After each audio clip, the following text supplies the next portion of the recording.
Pues yo creo que ya hemos dado el tiempo suficiente para que, con los problemas de obras que se puede uno encontrar en esta ciudad maravillosa, pero que cada vez que se levanta una calle pues supone un problema poder llegar a Zocodover y al centro de Toledo, pues creo que ya hemos dado ese margen casi de 10 minutos y bueno, pues vamos a empezar esta jornada. Yo ante todo quiero darles la bienvenida, presentarme. Soy Carmen Teresa Olmedo, soy la viceconsejera de Cultura, Deportes y Juventud del Gobierno regional y bueno, pues dentro de mis competencias está la gestión de los archivos que son gestionados o que dependen directamente del Gobierno regional.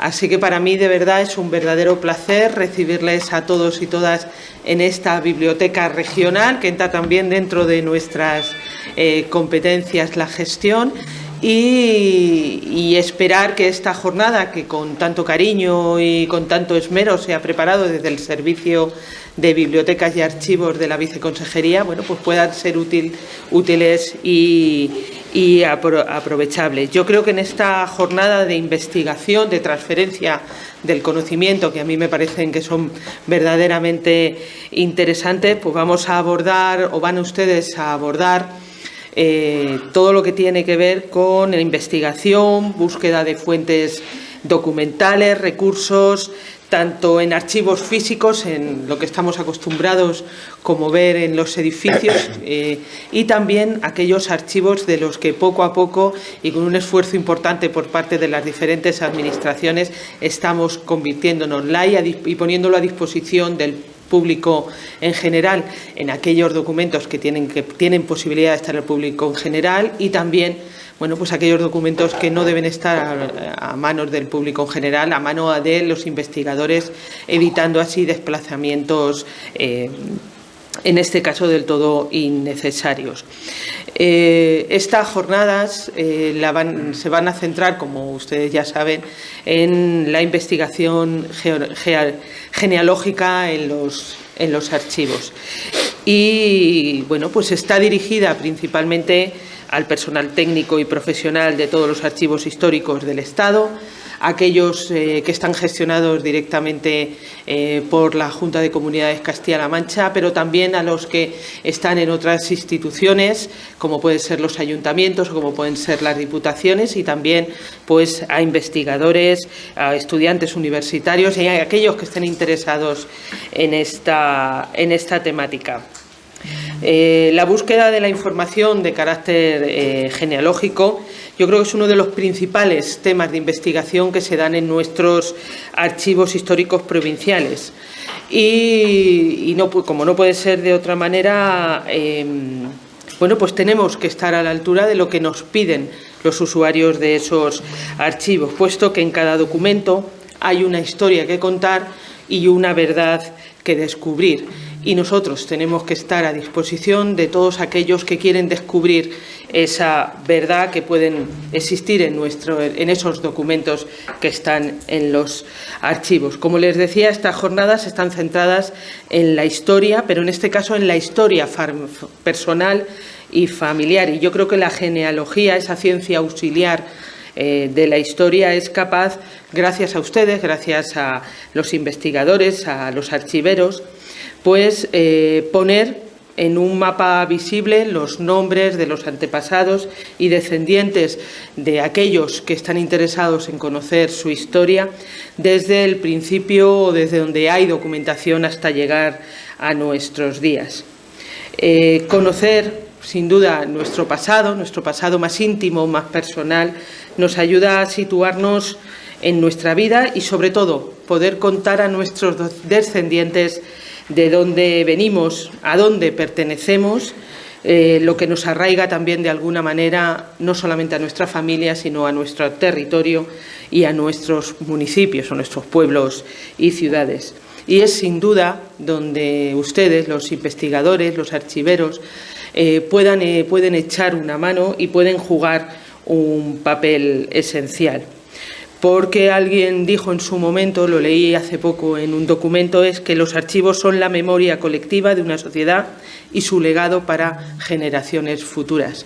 Y ese legado que tenemos que dejar a las generaciones futuras es el que tenemos que investigar, el que tenemos que cuidar y el que tenemos que proteger en nuestros archivos. Así que agradecerles que estén aquí, que hayan mostrado interés en esta formación que sin duda vamos a seguir realizando y vamos a seguir promoviendo, no solamente desde el punto de vista de la genealogía, sino también estamos trabajando en un curso de digitalización en el que digo que poco a poco también las administraciones estamos apostando y que espero y deseo que sean del mismo interés que va a ser que van ustedes a comenzar en este momento.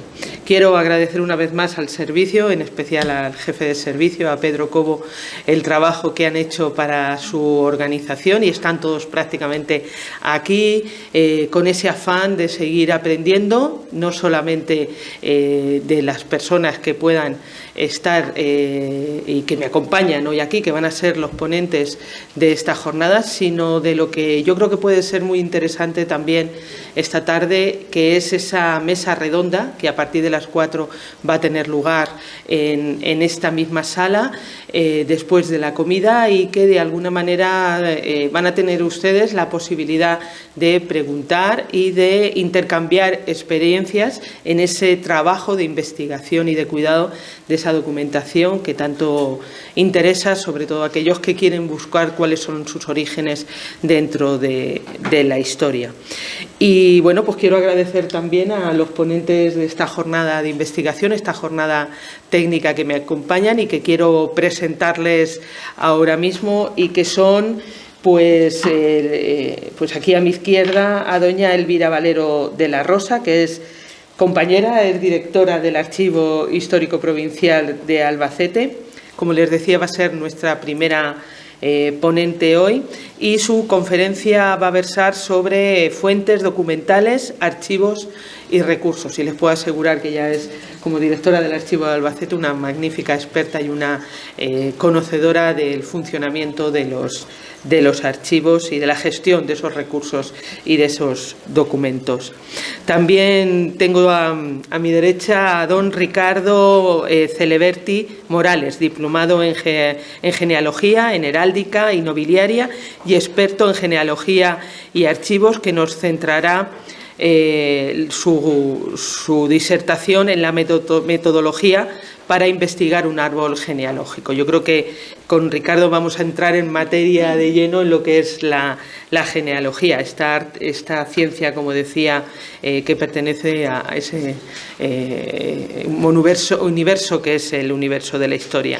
Y bueno, pues más a mi derecha, más cercano aquí, tengo a don Jesús Sánchez Chacón, que es manager del Family Search para la península ibérica, Cabo Verde y Marruecos. Es especialista en archivos, digitalización y recursos digitales sobre genealogía, que será el tercer ponente en esta jornada y que con una conferencia que versará sobre nuestra historia familiar buscando nuestra historia familiar a través de los recursos digitales sobre la genealogía. Pues poco más que decirles.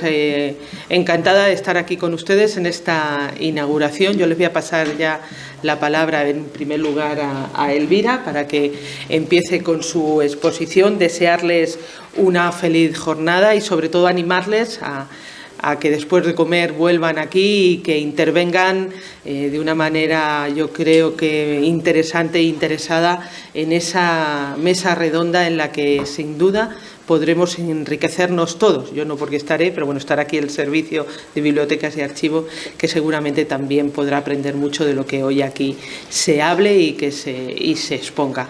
Muchísimas gracias de nuevo por asistir a esta convocatoria de la jornada de investigación, agradecerles ese interés por el conocimiento y por la formación, y yo ya me voy a callar y les dejo con Elvira con esa primera ponencia sobre fuentes documentales, archivos y recursos. Muchísimas gracias.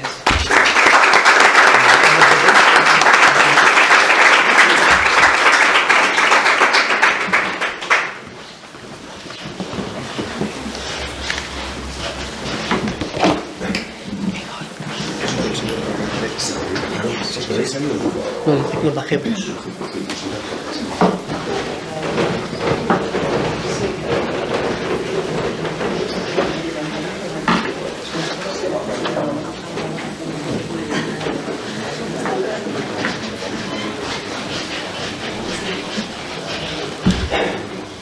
Buenos días. Muchísimas gracias por estar aquí, por el interés. Y bueno, pues vamos a empezar mi conferencia.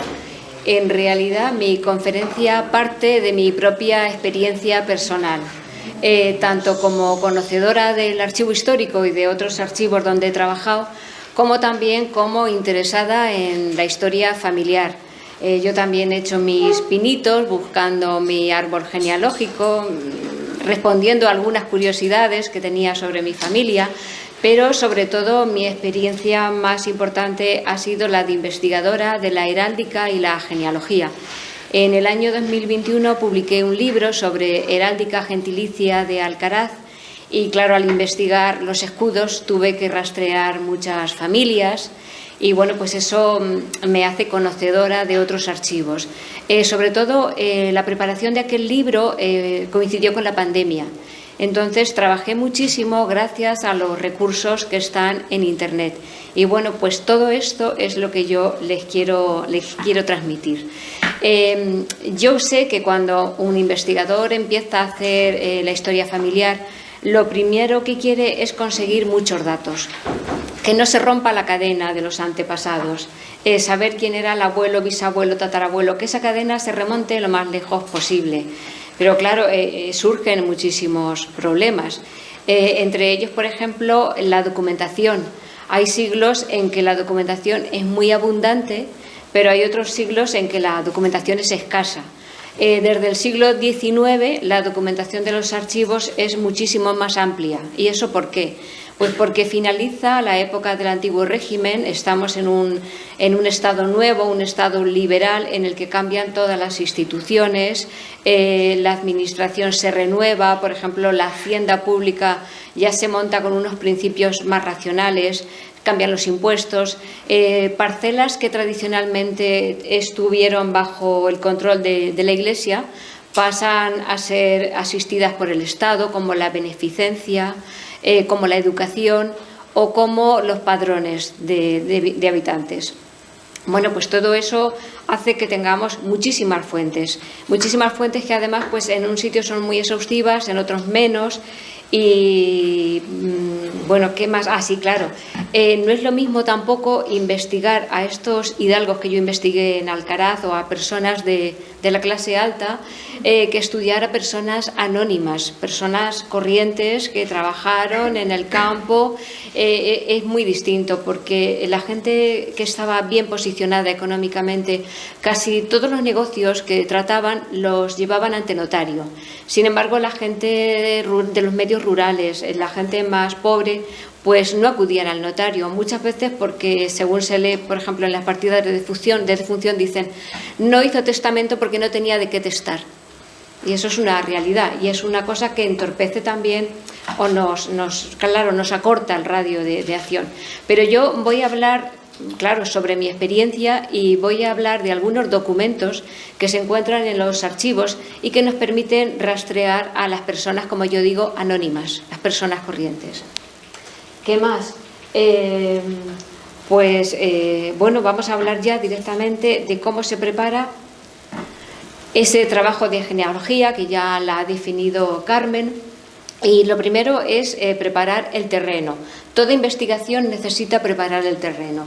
Lo primero es qué sé yo sobre este tema, qué sé yo sobre mi familia, qué sé yo sobre este pueblo, sobre estos escudos, sobre estas familias. Y luego recopilarlo todo, incluso las anécdotas, la memoria, lo que te hayan contado tus mayores, ver si se conservan en tu casa libros de familia, cartillas de la mili, todo lo que sea posible, porque todos los datos que recopilemos nos van a proporcionar una base para luego pedir registros, partidas a algunas instituciones. Todo lo que recopilemos, mucho mejor. Y sobre todo, ¿qué quiero saber? Porque cuando se empieza, pues uno cree que lo puede abarcar todo y luego pues te das cuenta de que no, que puedes abarcarlo todo, pero tienes que ir por etapas, ¿eh? Tienes primero que decir, bueno, me voy a centrar en este apellido, me voy a centrar en esta rama, o como por ejemplo en la genealogía de un pueblo, pues en unas familias. Tienes que acotar. Y luego ya, pues mi parte, que va a ser qué documentos tenemos, qué archivos y qué recursos online. Bueno, la primera fuente a la que todos recurrimos es el registro civil.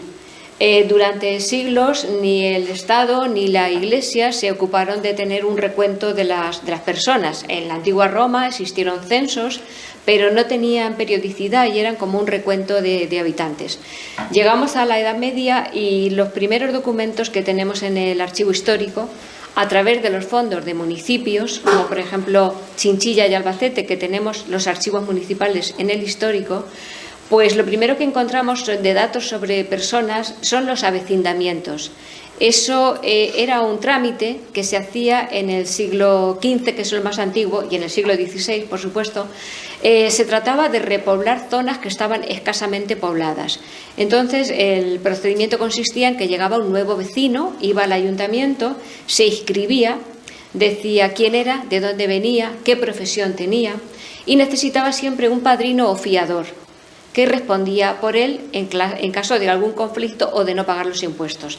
Estos nuevos vecinos se registraban porque se comprometían a vivir un determinado número de años y por eso iban a estar exentos de algunos impuestos. O si el oficio que tenía era muy útil para la comunidad, se le daba incluso una casa. Eso ocurre con los cirujanos, médicos o saludadores, que era un oficio un poco muy curioso, pero que existía. Bueno, pues después tenemos de finales del siglo XV ya los padrones, pero no son padrones de habitantes ni de vecinos, son padrones fiscales que se hacen con el fin de recaudar todo tipo de impuestos que había en el antiguo régimen. Alcabala, pedido, moneda forera, bueno, un montón de impuestos. ¿Qué pasa? Que en estos padrones fiscales solamente vienen los cabezas de familia. Por eso hablamos de vecino, pero no de habitantes. Van a estar todos los hombres que son cabezas de familia, las viudas cuando también son cabezas de familia o incluso los menores si ellos son su propia familia. Esto nos da unos datos estadísticos que son, pues claro, poco fiables. De hecho, los investigadores, cuando tienen un padrón de estos fiscales, multiplican por 4 o por 4,5 la población para saber qué número de habitantes tenía ese pueblo o esa ciudad. En el año 1870 por fin se implanta el registro civil y esto es consecuencia de la Revolución Gloriosa del año 1868 que tras la Constitución del 69 declara la libertad de cultos, con lo cual al poder elegir la religión ya no bastaba con el registro parroquial de las iglesias, sino que el Estado ya se tuvo que ocupar en firme, aunque había habido unos antecedentes, el Estado ya se tuvo que ocupar en firme del registro civil y se publica una ley que se llamaba provisional, pero que se renovó en el siglo XX, se ha renovado en el siglo XXI, que todavía existe. O sea, de provisional pues no tuvo nada porque ha demostrado ser un registro muy, muy interesante. Este registro empieza a funcionar así legalmente o exhaustivamente a partir de enero de 1871. Entonces, aparte de los registros parroquiales, nosotros podemos escribir a varios organismos y pedir partidas de nacimiento, de matrimonio, de defunción de nuestros antepasados. A través del Ministerio de Justicia, como es un registro público, pues podemos acceder a esa página web. Ahí he puesto dos enlaces. Es muy fácil, es Ministerio de Justicia y luego uno va a ver un catálogo que pone trámites y entonces, bueno, pues ahí se puede acceder tanto a los trámites con nuestro DNI electrónico, nuestro certificado, o bien sin esos documentos electrónicos, pero también con clave. Sin embargo, como ya he dicho antes, hay un antecedente de ese registro civil del Ministerio de Justicia. Es un registro administrativo. Es un registro que llevaban a cabo los ayuntamientos, porque en el año 1840 se hizo un primer tanteo para que los ayuntamientos se encargaran de tener ese registro de nacimientos, matrimonios, defunciones. ¿Dónde se hizo? Pues según la ley era obligatorio que se hiciera en todas las capitales, en todos los juzgados, en todas las capitales, en todos los municipios que tenían más de 500 vecinos y en las cabezas de partido. ¿Tuvo un llamamiento general? Pues no, la verdad es que 500 vecinos podía equivaler a 2.000, 2.500 habitantes, con lo cual los pueblos pequeños no tuvieron la obligatoriedad de sumarse. Pero nosotros en el Archivo Municipal de Albacete sí que se ha conservado y lo tenemos. Lo tenemos en el archivo histórico, porque custodiamos el fondo local, y además está digitalizado por Family y se puede acceder. Cuando uno accede a solicitar las partidas, siempre es recomendable que se pidan partidas literales, porque nos van a dar muchísimos más datos que los extractos. En las partidas literales van a aparecer nombres de padres, abuelos, edad, van a aparecer también las notas marginales, cuándo se casó esa persona, si estuvo incapacitada legalmente. Todo lo que atañe a la identidad de esa persona, incluso la defunción, va a aparecer en notas marginales. Esa página web que he dicho del Ministerio de Justicia a mí me ha dado algunos problemas. A Ricardo no, él nos contará algunos trucos. Entonces yo prefiero, por ejemplo, cuando he solicitado cosas sobre mi familia, buscar a través de Google sede electrónica del pueblo o del municipio del Ballestero, por ejemplo. Y ya como todos los municipios ya tienen sede electrónica, pues directamente se accede por ahí y es mucho más cómodo y me sale mucho más rentable porque no me piden tantos datos, no me piden que acompañe ninguna justificación. A mí me resulta más rentable. Se puede escribir, como siempre, o se puede acudir personalmente. Ese antecedente del registro civil, bueno, pues como ya he dicho, tiene escasa repercusión. Nosotros en el archivo lo conservamos, el que nosotros tenemos va desde el año 1840 a 1876, o sea que incluso abarca ya fechas en las que ya funcionaba el registro civil. Y es muy interesante en los pueblos donde se ha conservado porque a veces en esa etapa pues se quemaron libros de la Iglesia, no existen, y entonces recurrir a otro archivo, a otro registro administrativo pues nos va a solucionar muchos datos. A nosotros nos lo pide mucha gente, hay gente que nos pide que le demos estas partidas de este registro administrativo. Presenta esta forma, son libros encuadernados. Y luego el interior no son como las partidas de la Iglesia, son unos impresos que se cumplimentan según los datos que ya vienen ahí. En cuanto a los datos de nacimiento, pues dan menos datos porque no da la edad de los padres, por ejemplo, pero la edad de los padres es muy interesante cuando uno tiene que tirar hacia atrás, porque gracias a esa edad puede deducir el año en el que nació la persona, el antepasado. Tenemos los de defunciones, que aparecen menos datos también, porque por ejemplo, hizo testamento, pues es una cosa que no se suele rellenar, sin embargo en la Iglesia sí. Y en el de matrimonio se ponen todos los datos que conocemos, incluso la edad de los contrayentes. Bueno, los registros parroquiales de la Iglesia surgen con el Concilio de Trento a partir del año 1545, en el que se dan órdenes a los párrocos de que tienen que llevar libros de nacimiento y de matrimonios. Posteriormente ya se vieron que también hacían falta los de funciones. En muchísimos casos estos registros parroquiales están digitalizados, tanto por la propia parroquia como por Family. Es un recurso que también se puede acceder fácilmente desde Internet. En Albacete, todos los municipios, las iglesias que tienen libros de más de 100 años están depositados en el diocesano, pero siempre hay excepciones. Hay municipios como Chinchilla o Caudete que los tienen en su parroquia, pero sí que tienen una copia de CD en el obispado. Al obispado también se puede acceder por correo postal, por correo electrónico, poniendo en Google Obispado de Albacete, y se puede también solicitar esas partidas.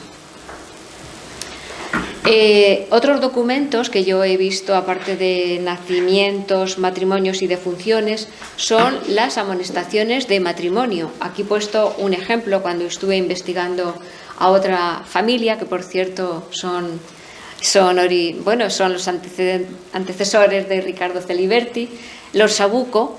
Pues tenemos también amonestaciones. ¿Qué nos dan las amonestaciones? Pues el año en el que se va a celebrar esa boda, el nombre del contrayente, de la contrayente y el nombre de los padres.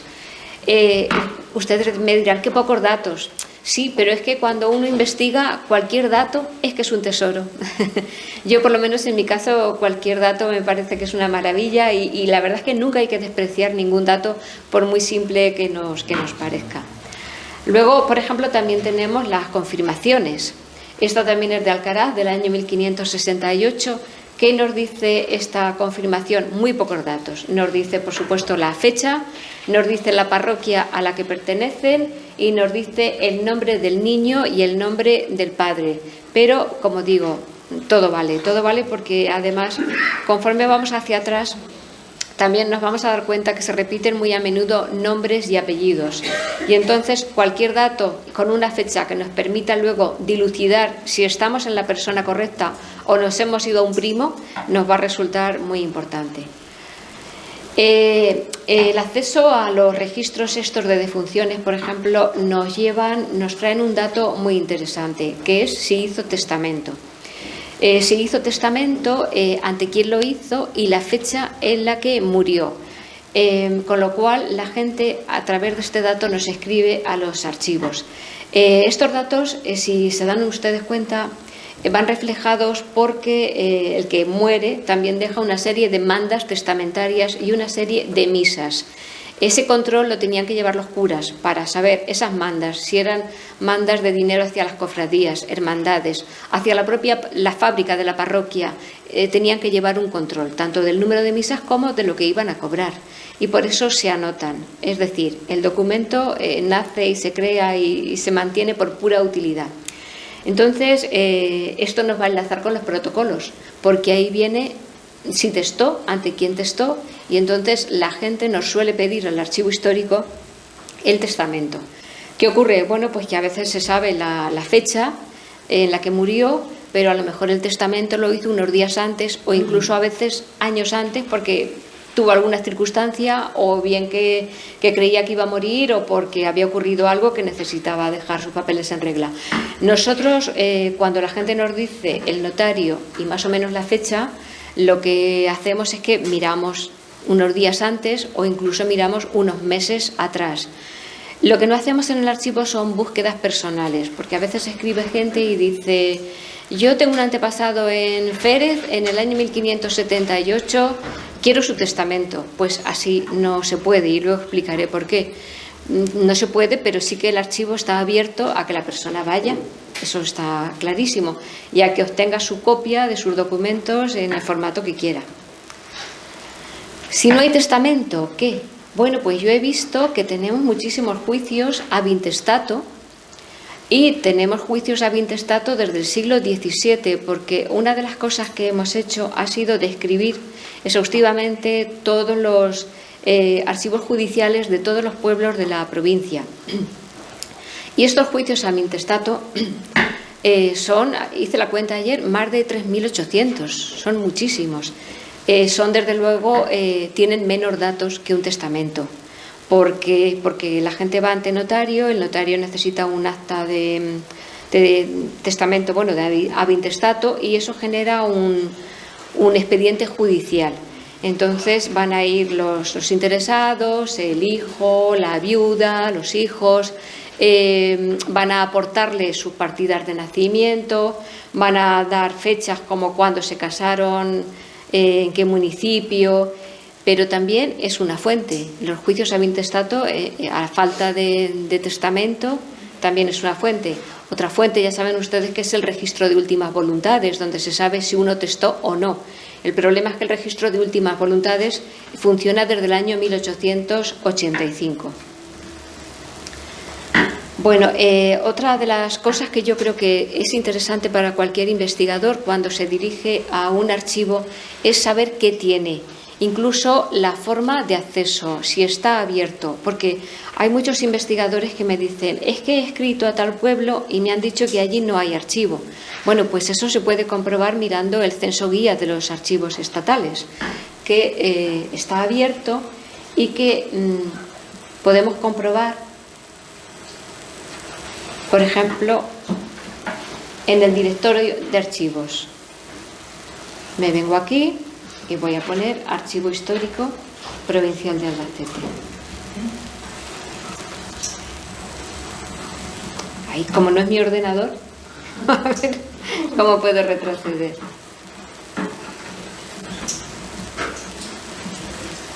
No se ve la pantalla. No se ve.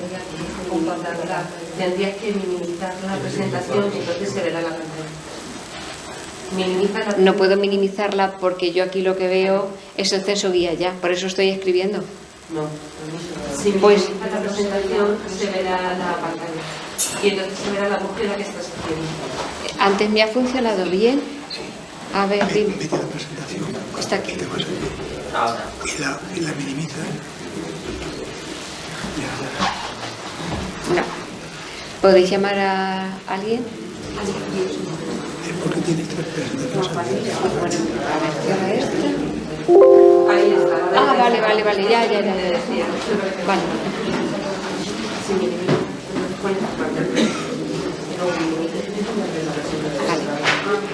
Aquí tenemos el Archivo Histórico Provincial de Albacete, pero en el CIDA también encontramos los archivos municipales, los archivos parroquiales, los de instituciones privadas, todos los archivos de España y de Iberoamérica. Cuando entramos en cualquier archivo vemos el área de identificación, bueno, con el contacto, dónde estamos, qué horario tenemos, quién es el encargado, si nos van a hacer, si funciona el servicio de reprografía, cuántos documentos, los datos generales, pero es muy interesante porque tiene el dato de acceso, los servicios que tenemos y el acceso, el área de acceso, si está abierto, cuándo está abierto. Con lo cual, cuando uno va a un municipio, pues si le dicen que no hay archivo, que no hay nadie, pues oiga, usted está en el censo guía y tiene que responder a estas cuestiones, tiene que atendernos como sea. El cuadro de clasificación, es igual para todos los archivos históricos, tanto de Castilla-La Mancha como de España. ¿Por qué? Porque desde que fueron creados en el año 31, todos tenemos la misma finalidad y todos vamos a recibir la documentación tanto de las administraciones periféricas del Estado como ahora las autonómicas. Entonces todos vamos a tener este cuadro. El más interesante es el de los archivos públicos. Nosotros, como yo digo, somos un archivo de archivos. Tenemos muchísimos fondos. En archivos públicos, otra vez nos sale la presentación esa general, pero volvemos al cuadro. Tenemos archivos judiciales de toda la Administración de Justicia, de la fe pública, que tenemos los notariales y los registrales, pero del registro de la propiedad, que es la antigua contaduría de hipotecas, tenemos muy poco, solo lo de la contaduría de hipotecas. La Administración periférica, todas las antiguas delegaciones o organismos todavía estatales como Tráfico, Hacienda, la Administración autonómica con todas las delegaciones, la Administración local, que ahí es donde nosotros tenemos un apartado especial que no tienen otros archivos históricos, porque tenemos todos los municipios, 62 municipios de Albacete y de provincias limítrofes. No los tenemos todos completos, pero por ejemplo Albacete sí, Chinchilla, todo lo que se salvó después de la guerra también, y algunos más. Pero para el investigador son interesantes dos. Por supuesto el de los municipios, pero el de los judiciales, porque aquí vamos a encontrar todo lo que fue el aparato de la justicia, tanto en guerra, de posguerra y la represión. Dentro de lo que son jurisdicciones especiales, nosotros tenemos todos los juzgados que se crearon o que existían. Causa General de Albacete, que esto debería estar en el Archivo Histórico Nacional, o en la memoria histórica, pero nosotros tenemos algunas piezas separadas muy interesantes que por algún motivo se quedaron allí en Albacete.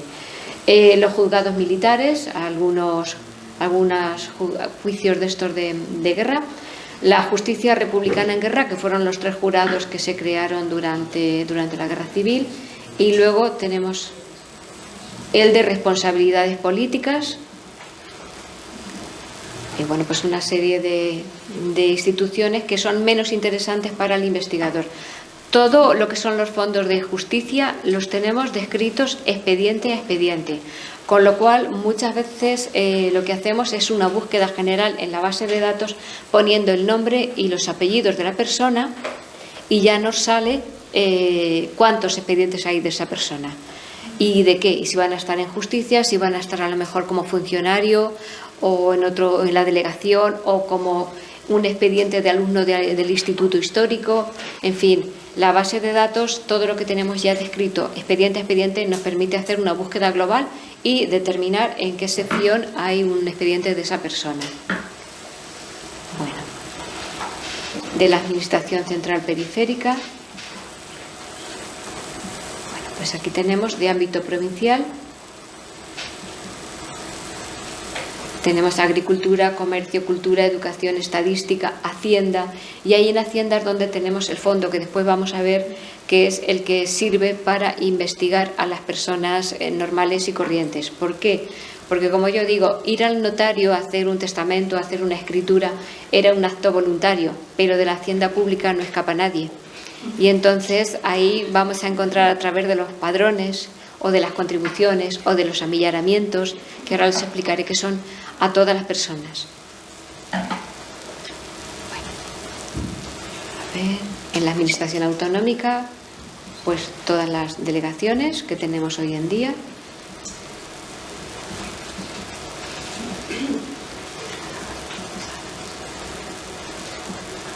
Administraciones públicas, agricultura, bienestar social, cultura, educación, Hacienda. Y bueno, pues tenemos también archivos privados, tenemos una sección de clero, luego archivos privados pues de empresas familiares o personales, y luego colecciones de documentación antigua que se llamaban colecciones facticias, privilegios, pergaminos. Bueno, pues esto es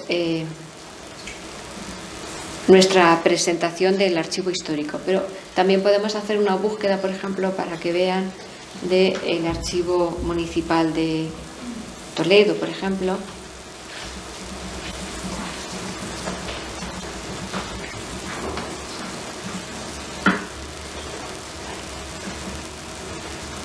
Igual el área de identificación, que son los primeros datos con todo lo que... y su cuadro de clasificación, en el que también podemos ir descendiendo, y antes de pedir al archivo o decir qué tendrá este archivo, pues podemos por lo menos tener ya una idea de qué es lo que vamos a encontrar. Vale. Presentación.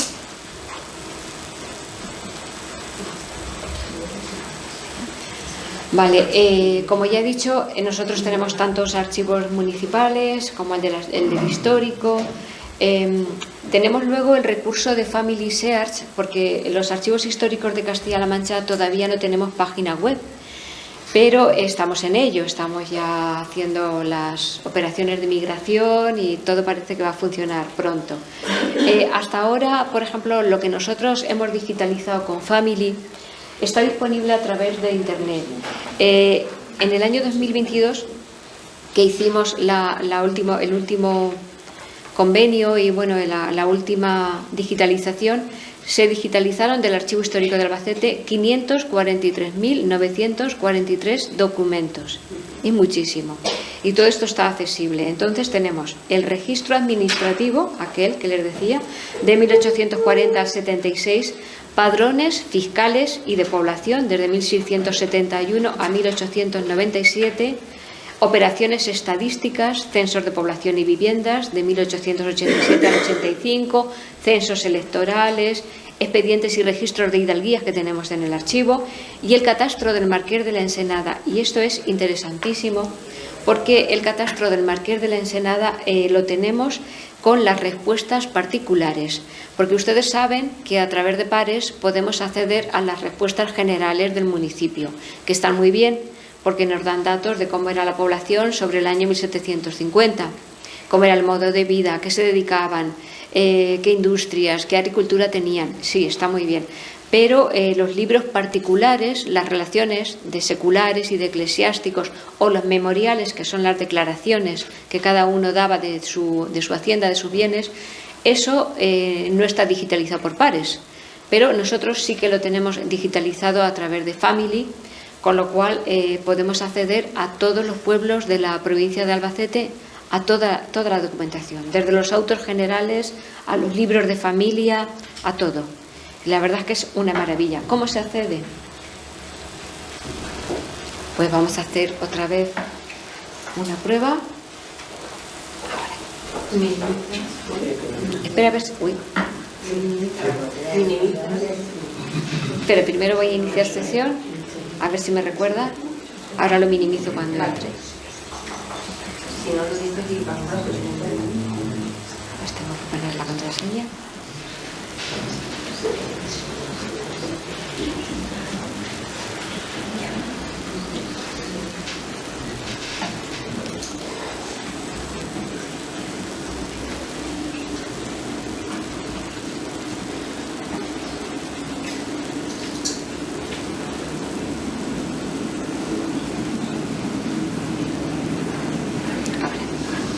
Bueno, todos conocemos esta página porque siempre buscamos por registro del antepasado, pero se puede acceder de muchas formas, por imágenes, por árbol familiar, por genealogías, por catálogo. Yo voy ahora a entrar por catálogo. Entonces, en el catálogo nosotros ponemos el pueblo que busquemos. Puedo poner Albacete o puedo poner, por ejemplo, Alcaraz. Aquí está. Y me va a decir todo lo que hay de Alcaraz. Los censos, los registros de la iglesia, de historia. Vamos a ir al que ellos llaman censos. Y aquí tenemos el catastro del Marqués de la Ensenada. Las respuestas generales, que es lo que está en pares, pero también las respuestas particulares. Vamos a ver. Registros municipales. Aquí lo tenemos todo. Libro de lo real del Estado secular, libro de lo real del Estado secular, tomo 3, el tomo 4, el tomo 5, el tomo 6, libro de familias y casas del Estado eclesiástico. Luego también tenemos las del Estado secular, que es el que más nos interesa.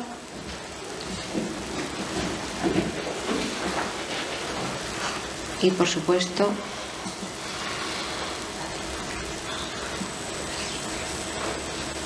aquí, autos generales, testimonios, memoriales, que son las declaraciones. Un memorial en el antiguo régimen era una instancia, una declaración, una solicitud que uno presentaba. Los índices, los mapas, ellos le llaman mapas a las estadísticas, extractos, autos generales y lo que he dicho antes, del personal eclesiástico, de lo real, bueno, todo, es que lo tenemos todo. Y ya es tan fácil como pinchar en el propio documento y nos va a llevar al documento. Bueno, pues esto es una forma de acceder a ese fondo inmenso que los archivos históricos hemos digitalizado con Family. Yo les hablo del de Albacete, pero todos los archivos históricos de Castilla-La Mancha tenemos también parte de nuestros fondos digitalizados. Bueno, los protocolos notariales, esa fuente que yo creo que tras los registros es la fuente más demandada por los notarios.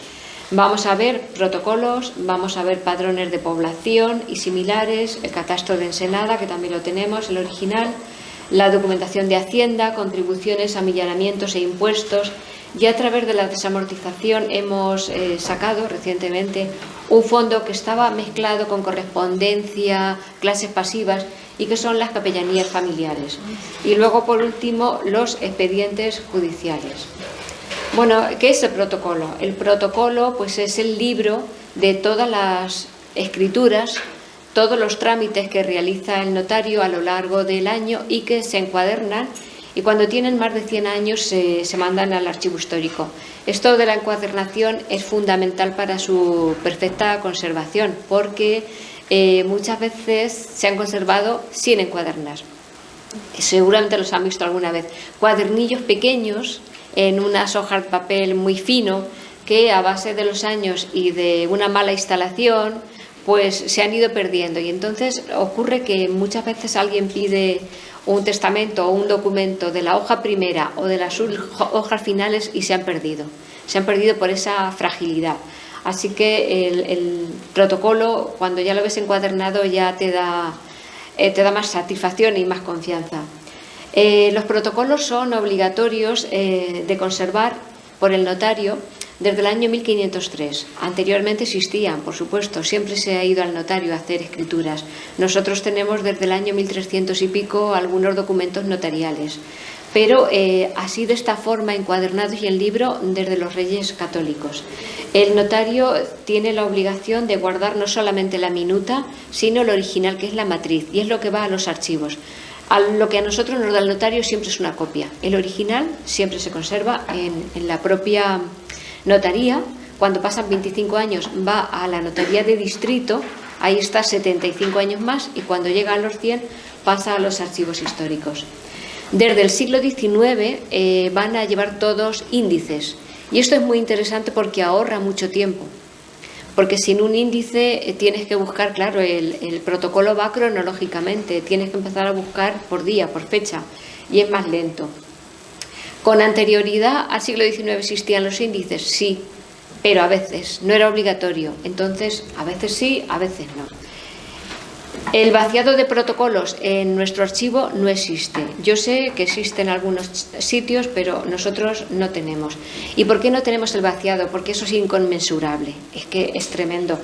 ¿Por qué? Pues porque ante el notario se llevaban a cabo muchos trámites que hoy en día se llevan en otras instituciones. Entonces vamos a encontrar de todo, desde testamentos, hijuelas, que es ya el reparto a cada hijo, a cada persona, los codicilos, que es alguna modificación de último momento, cartas de obligación, por ejemplo, cartas de soldada. Las cartas de obligación muchas veces son contratos de aprendizaje, es decir, contratar a un aprendiz para enseñarle un oficio.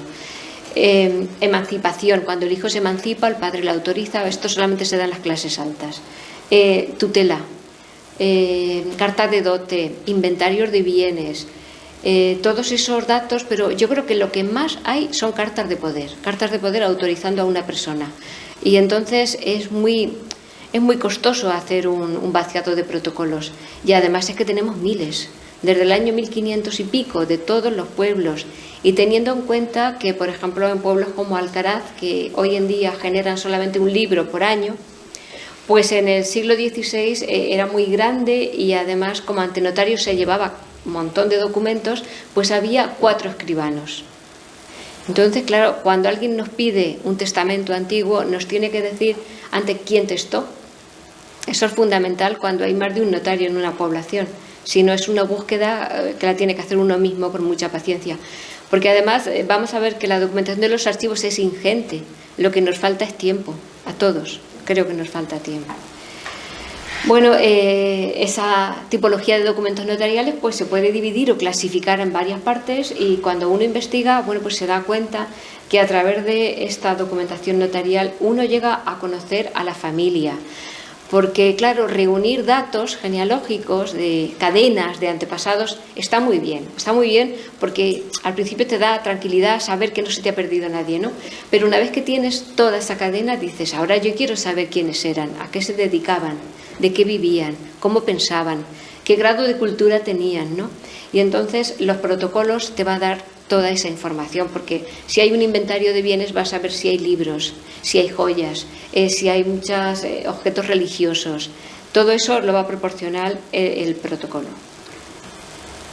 Los padrones. Bueno, hemos dicho que los padrones fiscales comienzan en el siglo XV, pero no es hasta el siglo XVIII cuando empiezan a existir los padrones de vecinos tal y como lo entendemos, o mejor dicho, los censos. El primer censo que se hizo recogiendo a todos los habitantes, hombres, mujeres y menores, fue el de Aranda, que fue del año 1768. Pero nosotros, el primer censo de población que conservamos en el archivo es el de Floridablanca, que ya se hace con unos fines estadísticos, con unos fines ya modernos de saber datos de población, no de solamente recaudar impuestos.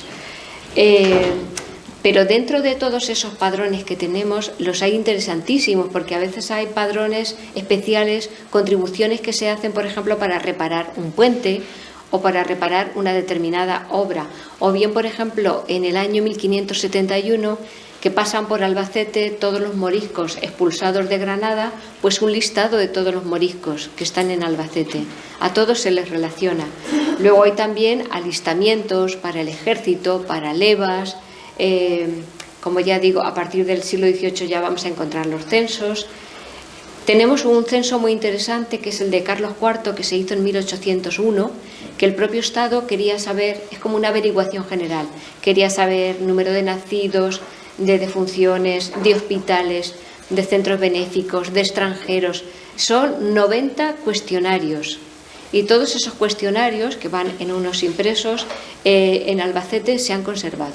Y eso también da una información muy amplia. Tenemos padrones antiguos no solamente de Albacete, sino de otros municipios como Osa de Montiel, Munera, Chinchilla, Higueruela, Albonillo, Jorquera.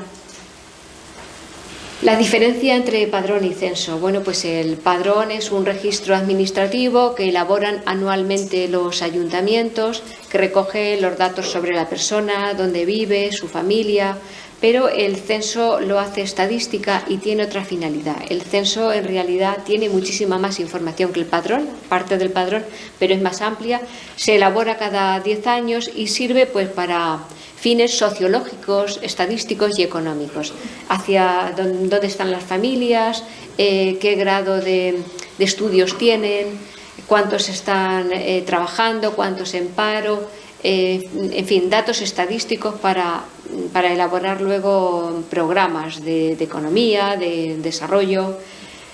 Nosotros tenemos también censos electorales desde el siglo XIX.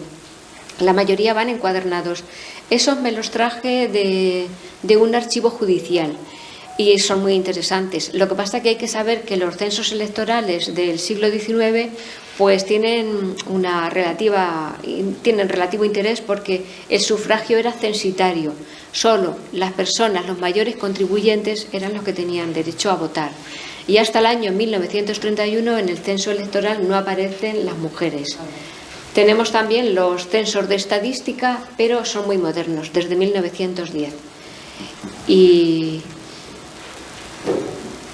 bueno, como he comentado antes, tenemos esos estadillos que se hicieron bajo Carlos IV, tenemos también matrículas de extranjeros, peticiones de exclusión para no pagar impuestos si la persona era pobre de solemnidad, por ejemplo, o si eran monjas de clausura. Hay una serie de personas que no pagaban impuestos, pero los podemos recuperar también a través de los padrones de beneficencia del siglo XIX, que suelen estar en las diputaciones. Este es el modelo del empadronamiento quinquenal que empieza a funcionar en 1875 y aunque había habido antecedentes desde 1822 de tener un padrón de vecinos, pues la norma había sido regularmente seguida, pero a partir de 1875 es obligatorio y se mandan unos documentos en los que se dice que todos los habitantes, todos los vecinos, tienen que hacer su propia hoja declaratoria en la que pongan quién es el cabeza de familia, la esposa, los hijos, la edad, a qué se dedican, de dónde provienen, si vienen de otro pueblo, de otra ciudad, y el resultado, y también los que son transeúntes, la gente que está en mesones, en fondas, en posadas. Esto es muy interesante porque nos va a dar luego padrones de hecho y de derecho. Y estas son las hojas declaratorias. Además, por ejemplo, es de un distrito de Albacete. Aparte de poner la calle donde uno vive, también tiene que poner el distrito. ¿Por qué? Porque había muchísimas aldeas. La población hoy en las aldeas es mínima, pero en el siglo XIX había mucha población rural. Demarcaciones, diputaciones, como ellos le llamaban. Esto también está digitalizado, está también accesible en Family. Y bueno, pues como ven, esta hoja declaratoria también va firmada por el titular. Todo esto lo tenemos. Y esto da paso a los padrones de población de hecho, que es toda la gente que está ese año, ha residido, toda la población flotante también y la que vive en el pueblo, Y tenemos dos libros, el de 1877, el de Hecho y el de Derecho, que esto está pendiente de digitalizar. Esto no se nos pasó, esto está sin digitalizar. Hay dos nada más, pero hay que digitalizarlo. Luego vamos a la documentación de Hacienda. Ahí es donde yo he encontrado, por ejemplo, a mi tatarabuelo. Mi tatarabuelo tenía un apellido rarísimo porque en Albacete no se da, que es Barrio Pedro. Es un apellido típico de Toledo y de Madrid. Y entonces mi tatarabuelo, bueno, pues encontré que provenía de Santa Cruz de la Zarza, un pueblo de Toledo, y yo quería saber cómo había llegado al Ballestero, Albacete, y por qué. Y bueno, pues poco a poco, a través de los libros de amillaramientos, pues bueno, era maestro albeitar, o sea, veterinario en aquella época. Y entonces, bueno, pues llegó al Ballestero y he ido rastreando, gracias a estos libros de Hacienda, cómo fue variando su fortuna. Y bueno, pues esto es uno de los ejemplos de cuando una persona no es noble, no es rica y es una persona corriente, cómo se puede rastrear. Los amillaramientos son relaciones de vecinos, van por orden alfabético, son libros grandes, están encuadernados y ahí viene la declaración de todo vecino con lo que tiene, tanto de su riqueza en agricultura, ganadería, si posee casa, si posee un burro, una mula, todo viene ahí. Esos amillaramientos fueron muy útiles porque no existía un catastro fidedigno y con esos amillaramientos luego se elaboraron las contribuciones territorial e industrial, es decir, lo que cada uno tenía que pagar. Existe otro documento también de Hacienda que es interesante, que son las cédulas vecinales, que aparecen en 1834 y que sustituyen a los antiguos pasaportes que tenían los vecinos de España para transitar dentro de España, no para ir al extranjero, sino para transitar dentro de España. Bueno, pues a partir de 1834, basándose en los padrones, se crean las cédulas vecinales, que con el tiempo pasan a ser las cédulas personales, que va a ser un impuesto que controla Hacienda. Nosotros no nos han llegado padrones de cédulas personales, pero existieron hasta el año 1943 porque se sustituyen por el DNI. Estas cédulas personales clasificaban a las personas según su renta personal. Por parte de Hacienda son el antecedente del impuesto del IRPF actual. Existían dos categorías y dentro de cada categoría había 11 clases, dependiendo de la riqueza de cada persona. Tenemos, por supuesto, otros padrones que son también interesantes. Por ejemplo, los carruajes de lujo. Esos son interesantes porque ahí vamos a encontrar a la gente que tenía carruaje, no al que tenía un carro para ir a la huerta. Y entonces, berlina, cabriolé, ahí vamos a encontrar, son curiosos e interesantes. Luego vamos a encontrar también impuestos de consumos y a través de la contribución industrial vamos a encontrar los gremios. ¿Por qué? Porque la contribución industrial, incluso territorial, se pagaba por repartimiento. A cada municipio le correspondía un cupo. Y entonces en la industrial, que se van a cobrar los impuestos de comercio, de industrias, de cualquier tipo de negocio, pues eso funcionaba por gremios. Entonces vamos a encontrar el gremio de los posaderos, lo que le toca pagar al gremio y dependiendo del nivel de negocio que uno tenga, lo que le toca pagar a cada persona. Y ahí vamos a encontrar bodegueros, mesoneros, cerrajeros. Ahí son de finales del siglo XIX, principios del XX, pero también podemos rastrear la actividad económica de una persona. Son datos muy interesantes para nuestro árbol. Tenemos también relaciones juradas de propiedad, cuando se va a elaborar, bueno, a principios del siglo XX, 1819, un nuevo catastro, de inquilinato, arrendamiento de fincas urbanas, rústicas. En fin, que lo que nos falta de verdad es tiempo, porque la documentación es asombrosa. Esto es un libro de amillaramientos. Del año 1800 no se ve, pero es de 1857 y como ven va por orden alfabético. Antonio Sánchez, lo que tiene, tantas fanegas de tierra, si tiene casa y al final cómo se graba su riqueza. Tenemos también otra cosa muy interesante que son las altas y bajas en la contribución. Ni qué decir tiene que todos estos documentos, tanto de padrones, contribuciones, amillaramientos, no van indizados por persona, sino que cada uno tiene que ir y mirarlos y buscar su pueblo. Todo lo que hemos visto anteriormente de justicia sí va por persona, pero todo lo que es de Hacienda va en bloque. Pero Este, por ejemplo, son altas y bajas de la contribución del año 1915. Es interesante, claro, porque si uno sabe que su abuelo tuvo una tienda o su bisabuelo, pues aquí puede encontrar cuándo se dio de alta, cuándo se dio de baja, a qué se dedicaba la tienda. Y, pues, a ver, esto es, sí, un aviso del alcalde constitucional que dice que por decreto del presidente del Poder Ejecutivo se va a hacer la expedición de cédulas personales. Voy a leerlo aquí. Dice, de precio sencillo, estas son las cédulas personales que cobraban, que tenían un impuesto. Y hallándose próximo este día, tengo el deber de advertirlo al público, previniéndole que todo aquel que esté dentro del artículo 1, capítulo 1 del Reglamento para la Administración y Cobranza del Impuesto sobre Cédulas Personales de 23 de agosto último y hasta dicho día 31, no se haya provisto de la correspondiente cédula con arreglo a su clase el día 1 de enero de 1875, incurriría en el recargo del 50%. Es un aviso declarando la obligatoriedad de las cédulas. Y este ya es un ejemplo de las cédulas personales que se van haciendo también por barrios, por calles, por persona. ¿Qué tenemos ahí? Pues el nombre del titular, su esposa, vamos, los que componen su familia, de dónde son de Lietor, la provincia de Albacete, el estado casado, soltero, viuda, el estado civil, la profesión, lo que se le ha adjudicado de contribución, la renta que tiene personal y qué clase de cédula le corresponde.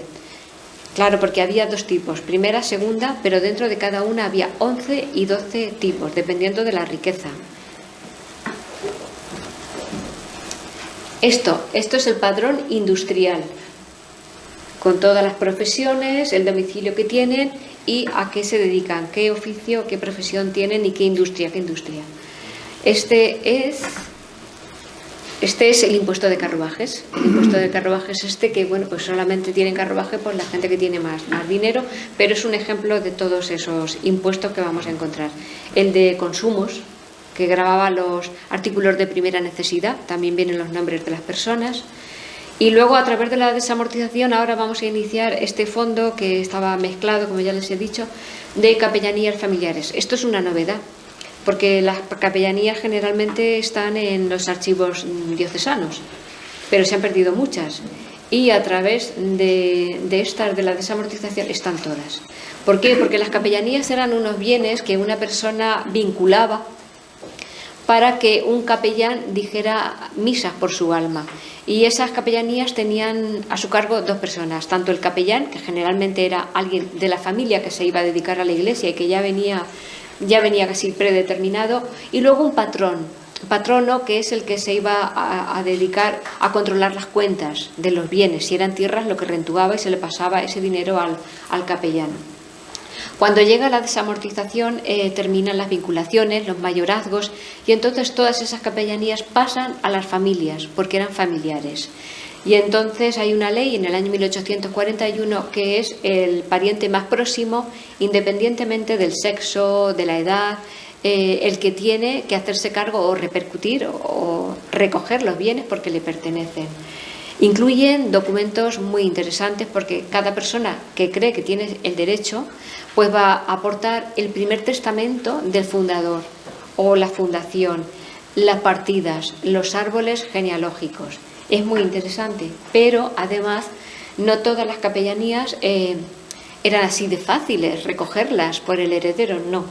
Porque las disposiciones, cuando se creaba una capellanía, a lo mejor venía: y el capellán primero va a ser el hijo de mi hija y luego lo va a recibir el hijo de mi sobrino, y entonces al final, después de siglos, eso era un lío, con lo cual van a terminar en juicios que va a determinar la Audiencia Territorial de Albacete. La Audiencia Territorial de Albacete, creada en el año 1834, tenía jurisdicción sobre 4 provincias: Albacete, Murcia, Ciudad Real y Cuenca. Con lo cual ahí encontramos de todos los pueblos, casi todos los pueblos de Castilla-La Mancha también. Y es muy interesante. Y estas, las de la Audiencia Territorial, sí que van por persona. Lo curioso de estas capellanías es que las que conocemos a través de la Iglesia las conocemos por el fundador, pero aquí las conocemos por al revés, el heredero, con lo cual tenemos como el árbol genealógico, tenemos la genealogía ya hecha, porque va hacia atrás. Para personas anónimas, otros documentos que hay miles, las clases pasivas. Cualquier persona que o bien era funcionario o bien tenía una muerte que el Estado indemnizaba, pues va a recibir una pensión de clases pasivas. Esto, por ejemplo, es de un soldado que muere en la guerra civil y deja una viuda. La viuda reclama los saberes. Como ven, la viuda no sabe leer y no sabe escribir. Y aparte de los datos que da, todos los datos personales, el segundo documento que no lo he puesto es un informe del capitán que en ese momento, en esa batalla, en Castellón, está dirigiendo las maniobras y él sabe que murió el soldado y cómo, qué tipo de disparo recibió. Entonces es muy interesante. Y luego lo último se incorpora de todos los documentos, tanto las partidas de él como de sus padres, de sus abuelos. Hacienda, para dar esas clases pasivas, pedía mucha documentación y estos documentos también son interesantes. Los expedientes de alumnos que he dicho del Instituto de Segunda Enseñanza, que contienen no solamente la solicitud, sino el examen que se hacía de ingreso, la matrícula en qué asignaturas se matricula y la partida también de nacimiento o certificado del párroco. Los fondos judiciales del archivo histórico, bueno, pues como ya he dicho, hay desde el siglo XVI, que tienen una descripción individual, que van según tipo de juzgados y jurisdicciones, como hemos visto en el árbol, que hay tribunales especiales durante la guerra y años posteriores. Los más interesantes son responsabilidades políticas, justicia militar, jurados especiales.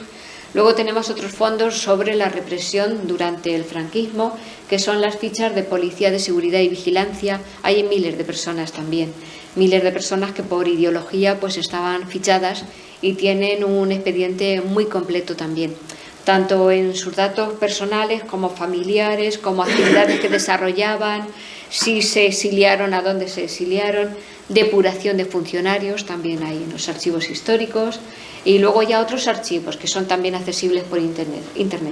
Pues los de la guerra civil, por ejemplo, los de las antiguas capitanías generales, los archivos militares, aquellos consejos de guerra, que están hoy en día en el Archivo Histórico de la Defensa, que tiene página web y se puede acceder. Y además hay unos índices, porque la documentación se ha digitalizado, y en esos índices ahí se puede comprobar, uno mete los datos de la persona que está buscando y le sale qué expediente tiene. Esta es la audiencia territorial.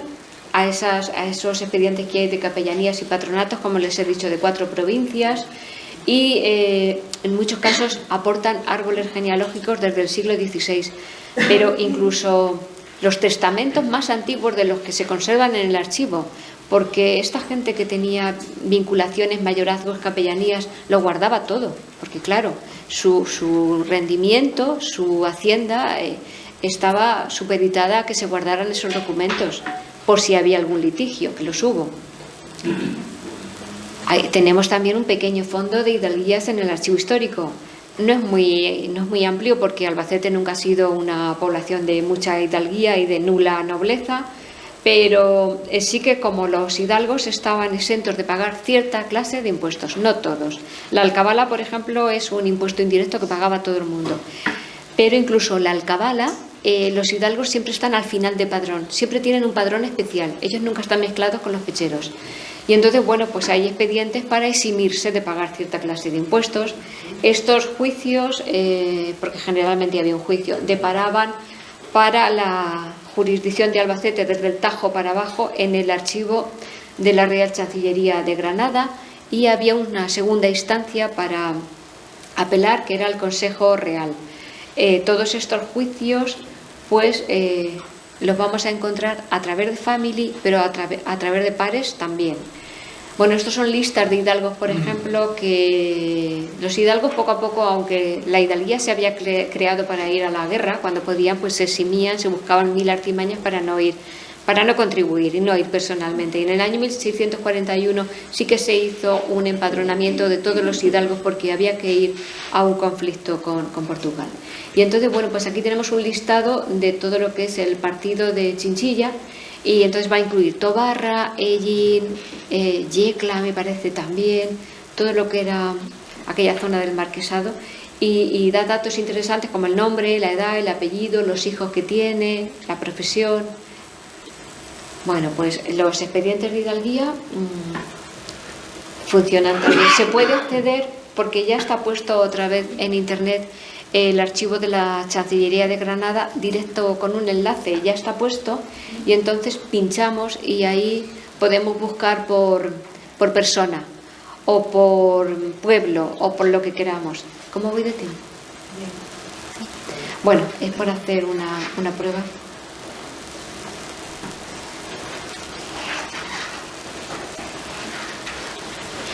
Ya sé que tengo que minimizar.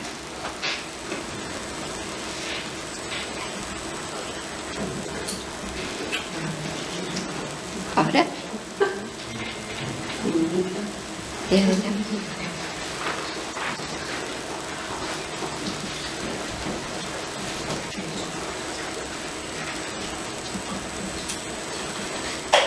Ahora. Bueno, pues esto que hasta hace poco no funcionaba para los que hayan estado consultando, aquí sí que tenemos ya el catálogo actualizado. Entonces yo puedo poner, por ejemplo,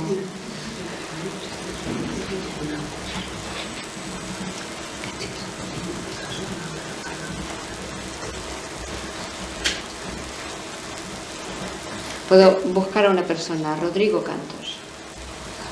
En realidad Rodrigo de Cantos, pero bueno, por si acaso.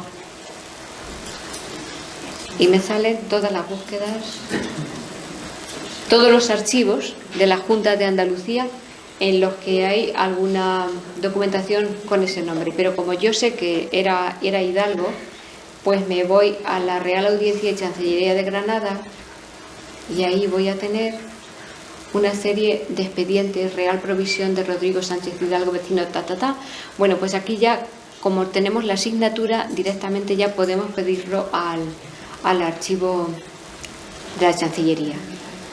Pero existe otra forma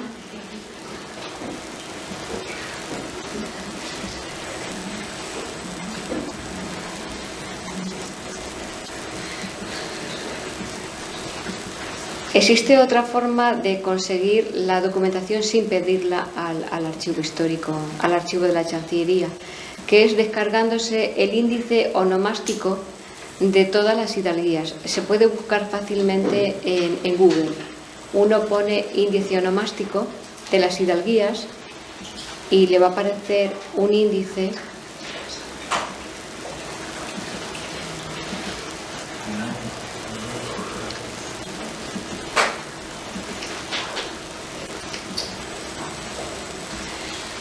Le va a aparecer un índice.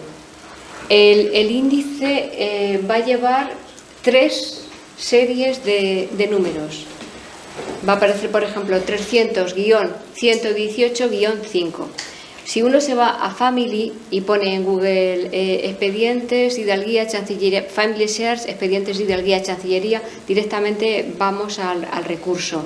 Y entonces lo que tenemos que hacer para ir directamente al documento es obviar el primer grupo. El primer grupo de números se obvia y directamente se va al segundo y al tercero.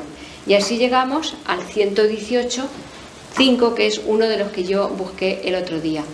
Pero también los juicios que iban al Consejo Real van a estar en el Archivo Histórico Nacional, por lo tanto, al Consejo Real, que está en el Archivo Histórico Nacional. Por lo tanto, si ponemos también pares y ponemos en búsqueda sencilla el nombre y apellidos, vamos a ir también a ese juicio.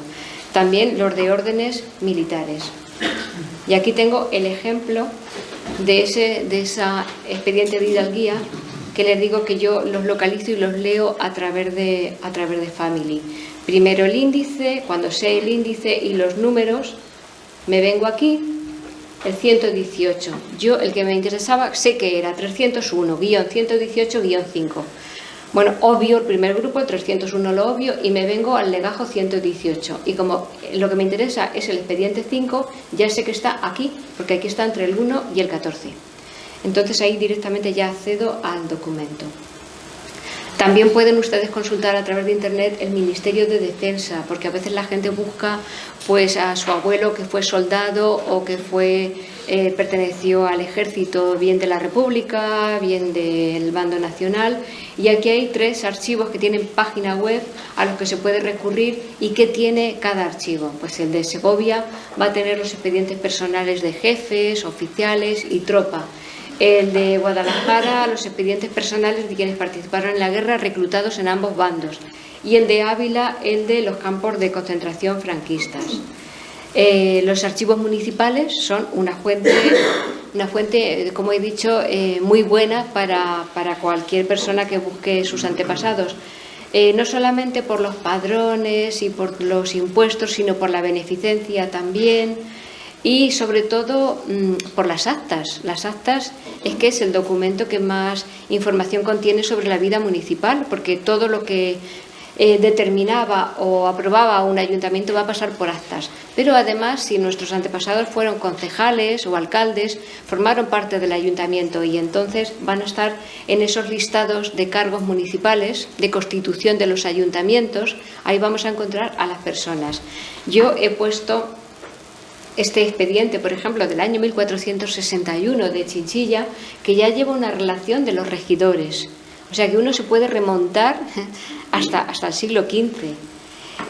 Luego las diputaciones provinciales van a tener la beneficencia, casas de maternidad y expósitos, casas de misericordia, van a tener también las quintas y milicias, todos los expedientes de soldados. Otra fuente, por supuesto, son los boletines oficiales. Los boletines oficiales tanto de la provincia como del Estado y la Gaceta, poniendo a veces el nombre de la persona, pues si tuvo un título, por ejemplo, de maestro, a finales o principios del siglo XX, ahí va a aparecer también su titulación. Las bibliotecas digitales, por ejemplo, la del Vidicán, que tiene una cosa muy interesante, que son los anuarios o guías estadísticos desde principios del siglo XX. Y esos anuarios dan información sobre el pueblo, una información igual que el diccionario geográfico estadístico de Madoz. Bueno, pues estos anuarios estadísticos dan información del municipio, la distancia a la que está de la capital, pero también, por ejemplo, de la constitución de los ayuntamientos, de quiénes son las instituciones y los organismos más importantes y qué personas los rigen, y luego el comercio. El comercio, los hostales, los fondas, todo lo que es el desenvolvimiento de la vida comercial va a estar también en estos anuarios. Y hay muchos. Luego, por ejemplo, para Albacete funciona muy bien el Instituto de Estudios Albacetenses porque tiene una base de datos que se puede hacer una búsqueda general entrecomillando pues lo que uno le interese, ¿no? El nombre de una persona, nombre y apellido, lo entrecomilla, y si ha aparecido en algún periódico, si ha aparecido en un boletín o si aparece en alguna publicación o monografía, nos lleva directamente. Por supuesto, los archivos estatales en pares, que se puede hacer la búsqueda sencilla, avanzada, por fondo, por archivo. Otro archivo interesante es el del Centro Documental de la Memoria Histórica. Ahí se accede ahora mismo a la causa general. Y bueno, pues esto es todo. Muchas gracias.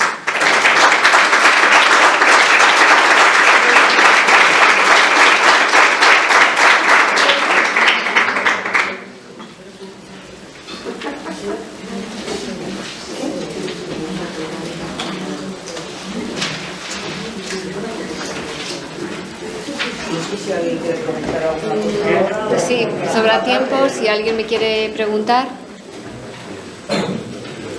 Una pregunta de profano. ¿Cómo se accede a los amillanamientos? Claro, hay que ir al archivo. ¿Pero dónde? ¿En las delegaciones de Hacienda? No, en el histórico. Yo los documentos de los que he hablado son de los históricos provinciales. Sí. ¿Por qué hay imágenes digitales que están en Family pero no están en Pares? Las imágenes digitales que tienen pares, que todos los documentos no están digitalizados. Que me ha parecido que habías dicho que había algunas que podíamos encontrar familias, pero que el pares no. Sí, para esta la respuesta general de catástrofe. Sí. Pero ¿por qué no están en pares? Porque no se ha abordado esa digitalización, no se ha abordado. No sé qué. No está abordado. A ver, no, me explico, vamos a ver. Es que, mira, el catastro del Marqués de la Ensenada se hizo, las averiguaciones se hicieron sobre 15.000 lugares, que era la corona de Castilla. Entonces, claro, volcar todas las respuestas particulares, bueno, pues es algo que todavía no lo ha hecho el Ministerio. No sé si lo hará alguna vez, pero es que fíjate, 15.000 lugares con todos los libros. En realidad, los libros de catastro de la Ensenada rondan los 80.000. Es una documentación muy potente. Pero en Family los ha puesto. Sí, Family sí, porque forma parte de lo que se digitalizó en el año 2002. A mí me parece